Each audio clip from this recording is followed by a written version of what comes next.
Welcome back to Investing Talk Podcast. Today we're taking a close look at Hudbay Minerals, ticker HBM. You shared a whole stack of information on this Canadian mining company, and our goal here is really to pull out the key insights for everyone. We've got company overviews, performance reports, some pretty detailed due diligence too. Think of this as your briefing on what's important with Hudbay right now. Okay, so starting with the basics. Hudbay, they're in the materials sector, right? And it's mostly copper. That's their main thing. Hmm. But they're definitely involved with other metals too. Gold, silver, zinc, base and precious metals. And they operate across the Americas, north and south. That's right. Operations in both. The Constancia mine down in Peru, that's a pretty significant project for them. And what they actually produce is various concentrates and also doré bars. Doré bar. Yeah, it's just a semi-pure lump of gold and silver, basically, before full refining. So it gives them a bit of product diversity within metals. What initially jumps out at me is that focus on copper, but with that gold and silver kicker. Makes sense. Now, looking at the stock price recently, around early April 2025, it was, what, $6 to $7 range? Hovering around there. But over the last 6 months, it looks like it dipped a bit from maybe $8. A slight dip, yeah. But the year-long picture shows a wider swing, doesn't it? Something like $6.42 up to nearly $10.50. Quite a range. What do you think drives that kind of movement? Well, with miners, a lot can move the needle. That slight dip could be anything, broader market stuff maybe. But the wider range over the year, that's often tied directly to commodity prices, copper especially, for Hudbay. Right, their main product. Absolutely. So copper price swings, any news about their production levels, updates on project, Yeah. or even just shifts in, say, global economic outlooks, all that stuff filters into investor confidence and, well, the stock price. Okay, and there have been some specific events lately. It looks like 2024 was a big year for them. It really was. Record revenue, apparently, Yeah. driven by strong copper production. And they also consolidated ownership of their Copper Mountain mine. They did. Took full control there. And another thing, they celebrated hitting over 1 million ounces of gold recovered from their Lalor mine. Wow, 1 million ounces. These sound like pretty solid achievements. What does that tell you about how they're running things operationally? Well, taken together, it paints a pretty positive picture, operationally speaking. Record revenue. That points directly to them, effectively digging stuff up and selling it. Taking over Copper Mountain, that seems like a smart strategic move. More control, maybe find some efficiencies. And the gold milestone. Hitting that 1 million ounce mark at Lalor, it just shows they're executing well on their precious metal side too. It all suggests, the company's performing well on the ground, getting things done. Let's talk financials then. 2024, a strong year. Revenue up nearly 20% to just over $2 billion. That's a solid jump. And net income reported around, what, $76.7 million? About that. And earnings per share around $0.20. But maybe the most striking thing, they cut their net debt in half, down to about $525 million by year-end 2024. How significant is that debt reduction? Oh, it's huge. Really, really significant. Slashing net debt like that dramatically improves the balance sheet, makes them look much healthier financially. It lowers their risk profile, gives them way more flexibility for, future investments or growth. Weathering storms too, I imagine. Exactly. Makes them more resilient if commodity prices take a dive or the economy gets shaky. It's a very strong signal about their improved financial stability.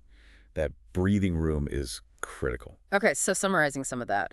Strengths seem to be that record performance, the much better balance sheet, operational efficiency leading to cost savings.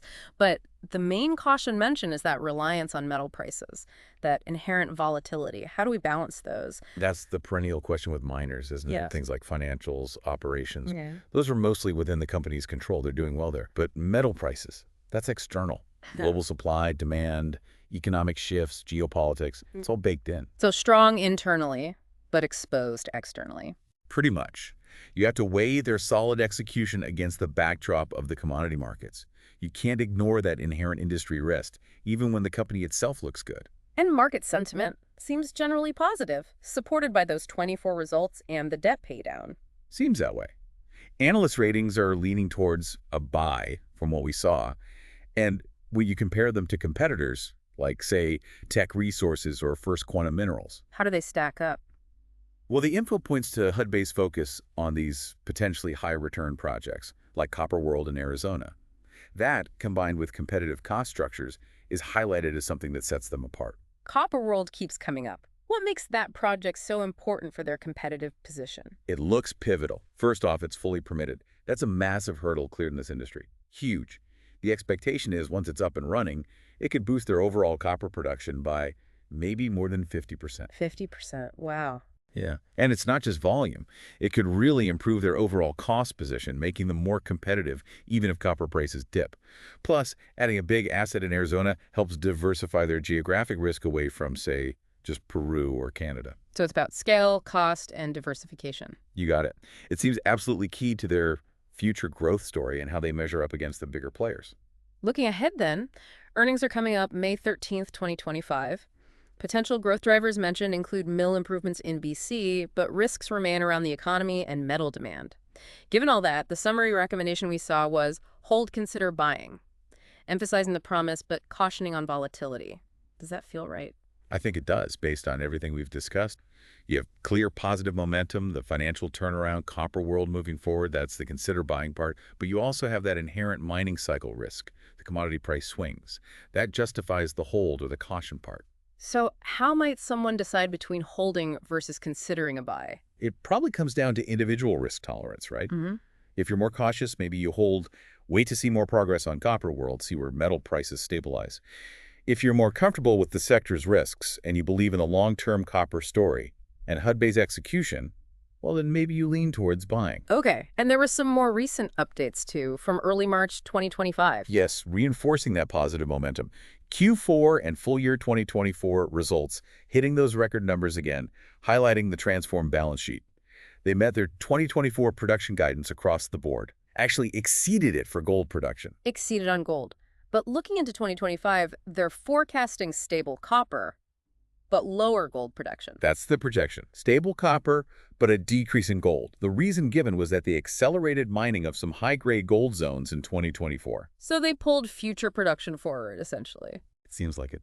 A strategic choice, maybe to maximize cash flow or returns last year.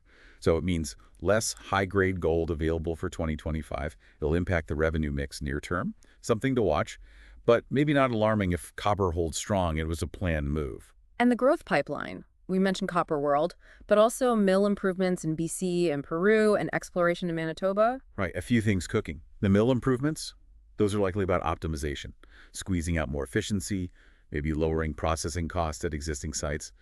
Good, solid work. Incremental gains. Probably. Important, but not transformative like Copper World. Exploration in Manitoba. That's longer-term potential, more speculative at this stage. So if you ask which is most critical, it's still Copper World. That's the one expected to really move the needle on production and costs. And the market reacted positively to this news flow back in March. A stock price jump.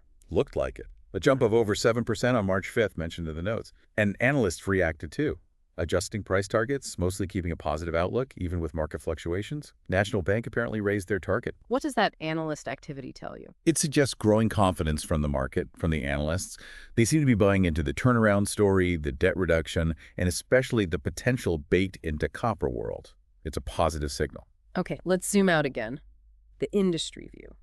Strong global demand for copper, right? Driven by renewables, EVs, infrastructure. Definitely a strong tailwind for copper producers like Hudbay. That demand story looks solid long-term. But it's competitive. Other miners are chasing growth too.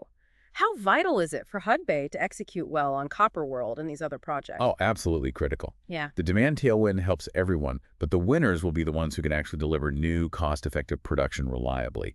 Any significant delays or budget blowouts on Copper World, that could really hurt them relative to peers.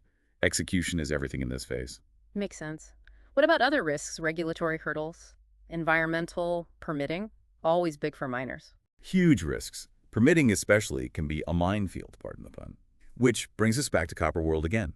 The fact that it's fully permitted is a massive advantage. How so? It just removes a huge amount of uncertainty. It means they've cleared those major regulatory and environmental hurdles for that specific project. It significantly de-risks that core part of their growth plan.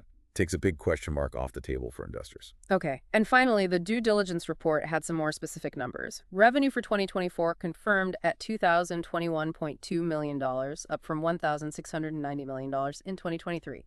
EPS, $0.20. Free cash flow recently around $143 million. Net debt down to $525.7 million. Just reinforcing that positive story. Out of those figures, which ones really stand out to you as most telling? For me, it's still that combination.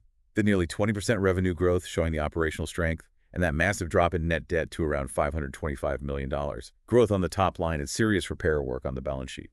Those two together tell a powerful story about their current state and momentum. The report also mentioned competitive advantages like cost leadership, a diversified portfolio, growth driven by copper demand, potential risk from regulatory changes still noted, and leadership seems stable. Peter Kukielski as president and CEO since 2016. That stability at the top is generally seen as a positive, helps with consistent strategy execution. So, putting it all together, my main takeaway: Hudbay looks like it's turned a corner. They've got improved financials, lower debt, a major permitted growth project in copper world, and stable leadership. The commodity price risk is always there. It's mining. But they seem positioned pretty well to benefit from copper demand, assuming they execute. Okay, so let's try and wrap this up. Our look through the information on Hudbay Minerals points to a company with definitely strong recent results. Balance sheet looks much healthier. Key growth plans are moving forward, especially copper world. Right. But always with that caveat about metal price volatility. It's the nature of the beast. Still, the overall picture, backed by analysts and recent stock moves, seems, cautiously optimistic. It definitely gives a much deeper perspective than just catching a headline. We've touched on their wins, financials, competition, future plans, all from the info provided. Hopefully that gives everyone listening a clearer view of Hudbay and what to watch. What aspects are you most keen to follow now? The progress updates on Copper World seem critical. That, and definitely the upcoming earnings report on May 13th. See if the momentum continues. And if you listening found this useful, please do subscribe, like the video, leave a comment.